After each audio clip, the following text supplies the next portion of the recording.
The Valley of the Kings, a desolate place of scorching sun and shifting sands, has long been a site of mystery and intrigue. This arid landscape, with its rugged terrain and hidden secrets, has fascinated explorers and archaeologists for centuries. Held within its heart, the valley concealed a secret for millennia, a secret that would eventually rewrite history. It was here, in 1922, that the world held its breath as archaeologist Howard Carter, sponsored by the wealthy Lord Carnarvon, finally struck something remarkable. After years of tireless searching and numerous setbacks, their persistence and determination had finally paid off. They had unearthed the entrance to a tomb, its seals untouched for over 3,000 years. This was an extraordinary find, a moment that would go down in history as one of the greatest archaeological discoveries of all time. In the flickering light of his candle, Carter saw something that made his heart pound. The chamber beyond was filled with gold, furniture, and treasures beyond imagination. It was a veritable treasure trove, a collection of artifacts that spoke of a civilization's grandeur and opulence. It was the burial chamber of the boy king, Tutankhamun, aka King Tut. This young pharaoh, who had ascended to the throne at age 9, was now immortalized in a tomb that reflected his royal status and the reverence of his people. The discovery sent shockwaves around the world. News of the find spread like wildfire, capturing the imagination of people from all walks of life. Here, seemingly untouched by time, were the relics of a young pharaoh, a snapshot into a powerful civilization long gone. These artifacts provided invaluable insights into the life and times of ancient Egypt, offering a glimpse into a world that had been shrouded in mystery for centuries. Newspapers clamored for every detail, eager to share the story of this incredible discovery with their readers.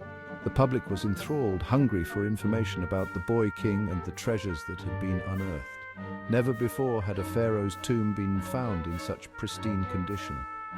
The preservation of the artifacts was nothing short of miraculous, offering an unparalleled window into the past. Tutankhamun's tomb, unlike others ravaged by grave robbers, was a treasure trove of artifacts. Each item, from the smallest trinket to the grandest piece of furniture, told a story of a bygone era. It provided an unprecedented glimpse into the rituals and beliefs surrounding death in ancient Egypt. The tomb's contents revealed the Egyptians' deep reverence for the afterlife and their meticulous preparations for the journey beyond. Carter, with meticulous care, began to catalogue and remove the treasures from Tutankhamun's tomb. Each item told a story. Golden chariots, exquisite jewelry, furniture and weapons, all meant to accompany the young king on his journey to the afterlife. Among the finds was Tutankhamun's burial mask, a masterpiece of craftsmanship in gold and lapis lazuli. Its serene expression, a haunting reminder of the young king, became an iconic symbol of ancient Egypt itself.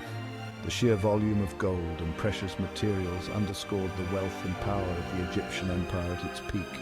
But Tutankhamun's tomb wasn't just about riches and treasures. It held within its chambers a wealth of information about ancient Egyptian life. The beautifully preserved paintings on the tomb walls depicted scenes from Tutankhamun's life, his reign, and the elaborate rituals surrounding his death and journey to the afterlife. These images provided invaluable insights into the religious beliefs, social structure, and daily life of ancient Egyptians. The discovery of Tutankhamun's tomb became a defining moment in archaeology, fueling a wave of interest in ancient Egypt and the study of its fascinating history. The discovery was hailed as one of the greatest archaeological finds of the century, revealing a wealth of artifacts that had been hidden for millennia. Yet, amidst the celebration, a dark cloud appeared on the horizon, casting a shadow over the jubilant atmosphere. Just a few months after the tomb's opening, in April 1923, the world was shocked by a sudden and tragic event. Lord Carnarvon, the patron of the excavation, died suddenly in Cairo. His death sent ripples through the archaeological community and beyond. Carnarvon had been battling ill health for years, suffering from various ailments that had taken a toll on his body. But his death, following an infected mosquito bite that developed into blood poisoning, seemed to many like a bizarre coincidence. The timing was uncanny, and rumors began to swirl almost immediately. Newspapers, eager for a sensational story, latched onto a detail mentioned in some reports. Carnarvon had been present when Carter chiseled open a sealed doorway in the tomb. Had he disturbed the pharaoh's eternal slumber and unleashed an ancient curse? The question lingered in the air, capturing the imagination of the public. It was too tempting, too dramatic to ignore. The media played a significant role in amplifying the story, adding layers of intrigue and fear. The newspapers ran wild with the story, linking Carnarvon's demise directly to the opening of the tomb. Headlines screamed of the curse. The legend of the curse of King Tutankhamun was born. It became a part of the narrative surrounding the tomb. Although there was no evidence of any curse inscribed in the tomb itself, the coincidence was enough to fuel the growing public fascination with the supernatural. People were eager to believe in the curse, and the story took on a life of its own. The death of Lord Carnarvon was just the beginning. His sudden demise was the spark that ignited a series of tragic events, each more mysterious than the last. In the years that followed, a string of deaths associated with the excavation of Tutankhamun's tomb fueled the flames of the curse legend.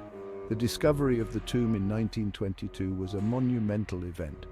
However, the excitement soon turned to dread as those involved began to meet untimely ends. One by one, individuals who had been present at the tomb's opening or who had played a part in handling the artifacts met untimely ends. These deaths were not just coincidences. They seemed to follow a pattern that many attributed to the ancient curse inscribed on the tomb's entrance. George Jay Gould, a wealthy American financier who had visited the tomb, died shortly after, supposedly from a fever. His death was sudden and unexpected, adding to the growing list of casualties linked to the tomb. A.C. Mace, a member of Carter's excavation team, succumbed to arsenic poisoning, though whether it was accidental or deliberate remains unclear. Mace's death was particularly troubling as it raised questions about the safety and health of those who had come into contact with the tomb's contents. Hugh Evelyn-White, an Egyptologist who had assisted Carter, reportedly took his own life, leaving a note that cryptically read, "I have succumbed to a curse which forces me to disappear." His tragic end was shrouded in mystery, and his note only deepened the sense of foreboding surrounding the tomb. Sir Archibald Douglas Reid, a radiologist who x-rayed Tutankhamun's mummy, died of a mysterious illness soon after. Reid's death was another blow to the scientific community, as he had been a respected figure in his field. Richard Bethell, Carter's secretary, was found dead in his bed, the cause of death unknown. Bethell's death was particularly unsettling as he had been in good health and had shown no signs of illness prior to his sudden passing. Each death, though explainable by natural causes, added fuel to the fire of the curse legend. The pattern of untimely deaths created an atmosphere of fear and suspicion, with many believing that the ancient curse was real and that it was claiming the lives of those who had disturbed the tomb. The newspapers sensationalized every death, linking them back to the tomb and adding more names to the supposed curse's victim list. Headlines screamed of the curse's deadly reach, and the public lapped up every detail, their imaginations running wild with thoughts of ancient retribution. Fear and fascination gripped imagination as the body count seemingly mounted. The legend of the curse of Tutankhamun's tomb became a cultural phenomenon, a story that has endured for nearly a century.